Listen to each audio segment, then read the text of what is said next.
Assalamualaikum warahmatullahi wabarakatuh. Halo adik-adik, bertemu lagi dengan kakak untuk membahas salah satu materi IPA kelas 7 SMP tentang hakikat sains dan metode ilmiah. Nah, kita mulai dari apa itu sains? Sains adalah ilmu yang mempelajari fenomena di alam semesta melalui pengamatan dan eksperimen. Misalnya, pernahkah kamu bertanya mengapa langit berwarna biru? Atau bagaimana hujan terbentuk? Semua itu bisa dijelaskan melalui sains. Nah, ada beberapa cabang ilmu sains ya, diantaranya yaitu biologi, ilmu tentang makhluk hidup yaitu manusia, hewan, dan tumbuhan. Kemudian ada fisika, ilmu tentang gejala dan fenomena alam dan sifat-sifat benda di sekitar kita, termasuk tentang perpindahan dan energi. Kemudian ada kimia, ilmu tentang berbagai hal mengenai materi, terbuat dari apa, sifat, dan perubahan dalam suatu reaksi kimia. Kemudian ada geologi, ilmu yang mempelajari tentang bumi dan semua aspeknya. Ada astronomi, ilmu tentang planet, bintang, dan alam semesta. Dan ada ekologi, yaitu ilmu tentang interaksi atau hubungan timbal balik antara makhluk hidup dengan lingkungan di sekitarnya. Nah, sebagai anak IPA, tentunya kita pasti pernah masuk ke dalam suatu laboratorium IPA. Nah, di dalam laboratorium IPA itu ada alat-alat yang membantu kita untuk melakukan eksperimen ataupun penelitian. Nah, ada pun diantaranya yaitu alat-alatnya untuk mengukur bahan terdiri dari gelas ukur dan spatula. Kemudian untuk mencampurkan bahan kimia, ada gelas kimia, tabung reaksi, labu Erlenmeyer, dan kaca arloji. Kemudian untuk mengamati benda berukuran sangat kecil, itu bisa menggunakan mikroskop. Kemudian untuk mengukur dengan tingkat ketelitian sampai milimeter, itu kita bisa menggunakan jangka sorong atau bahasa istilahnya adalah vernier caliper. Kemudian untuk pengaman kita bisa menggunakan kacamata atau pun helm jika dibutuhkan. Kemudian untuk mengukur bahan kita bisa menggunakan neraca pegas atau termometer. Kemudian untuk mengamankan atau penyempit alat lain kita bisa gunakan statif, Bose head, clamp, segitiga porselen, dan tang crucible.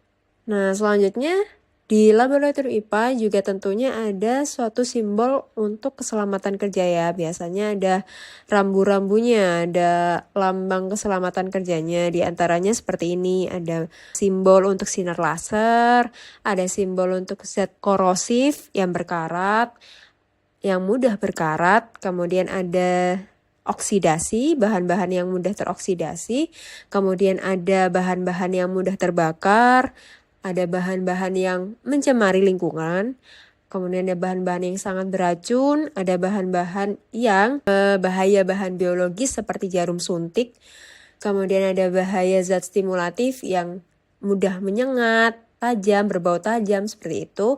Kemudian ada simbol kehati-hatian seperti ini, kemudian ada simbol untuk bahan-bahan yang mudah meledak. Untuk penyelidikan IPA-nya sendiri itu terdiri dari beberapa tahapan teman-teman. Ada 6 tahapan ya adik-adik. Ada observasi, hipotesis, rancang percobaan, eksperimen, data sampai ke kesimpulannya berupa hasil. Nah, hasil ini terbagi menjadi 2, kuantitatif dan kualitatif. Untuk kuantitatif adalah hasil yang dapat dihitung atau diukur seperti jumlah gigi, berat badan, tinggi badan, ukuran sepatu, ukuran baju, dan lain-lainnya. Jadi kalau kuantitatif itu ada angkanya ya, karena dapat dihitung atau diukur. Sedangkan kalau kualitatif itu hasil yang tidak dapat dihitung atau diukur, seperti warna rambut, jenis kulit, gaya berjalan, warna mata, dan lain-lainnya yang tidak dapat diukur dengan angka.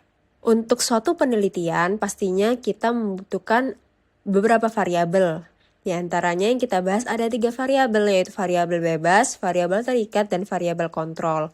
Variabel bebas adalah faktor, hal, atau unsur yang dianggap dapat menentukan variabel lainnya. Variabel terikat adalah gejala yang muncul atau berubah dalam pola yang teratur karena perubahan variabel lain. Sedangkan variabel kontrol adalah variabel faktor yang dibuat tetap sama selama percobaan. Seperti contohnya penelitian ini. Terdapat 2 tanaman, yaitu tanaman bunga, tanamannya jenisnya sama, tanaman bunga yang milik Agnes dan tanaman bunga milik Ida. Nah, 2 tanaman ini yang satunya diberikan pupuk, sedangkan yang satunya tidak diberikan pupuk. Tapi posisinya, kemudian pemberian sinar mataharinya, kemudian waktu menyiramnya, jumlah air yang diberikan itu sama. Sehingga bisa kita simpulkan bahwa 3 variabel itu, yaitu variabel bebasnya adalah pemberian pupuk pada tanaman karena yang satu diberikan pupuk dan yang satu tidak. Kemudian variabel terikatnya adalah pertumbuhan tanaman. Sehingga kita tahu bahwa apakah tanaman yang diberikan pupuk itu pertumbuhannya memang lebih besar atau lebih cepat dibandingkan yang tidak diberikan pupuk. Kemudian untuk variabel kontrolnya, karena dibuat sama, itu meliputi sinar matahari yang diberikan, kemudian posisi tanamannya, dan pemberian airnya yang sama. Seperti itu ya adik-adik.